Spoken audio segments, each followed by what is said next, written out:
31वटा निजामती खारिज गर्दा वर्षमा 20 अरब रुपियाँ बच्छ भन्ने यस्तो काम किन नगर्ने?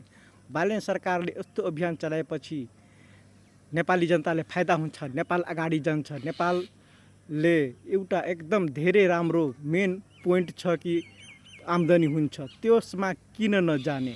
यो अगाडिको भिडियोमा हेर्नुस्, नेपालले यो सबै निजामती दिएको छ। राजनीतिक वृक्षमा तरङ्ग पैदा गरेको छ।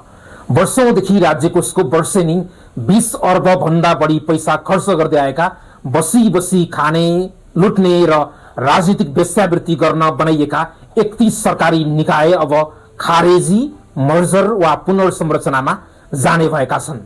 यो कदमबाट हरेक वर्ष राज्यको 20 अर्ब रुपैयाँ बचत हुनेछ। खारेज हुने सूचीमा समाज कल्याण परिषद, राष्ट्रिय बाल अधिकार परिषद, राष्ट्रिय सूचना प्रविधि केन्द्र, राष्ट्रिय दुग्ध विकास बोर्ड, भूमिगत जलस्रोत विकास समिति, नगर विकास समिति लगायतका दर्जनौं निकाय छन्। यति मात्र होइन, रेडियो नेपाल र नेपाल टेलिभिजनलाई गाभेर एउटै सार्वजनिक वर्षा प्रसारण संस्था बनाइने भएको छ। हुलाक बचत बैंक समेत बन्द हुने देखिएको छ। आफन्तको लागि पद सृजना गर्ने, नियुक्ति बाँड्ने, प्रशासनिक खर्च बढाउने र राज्य लुट्नेहरूको आङमा गोमन सापले चाहिँ बालेन सरकारले डसेको छ।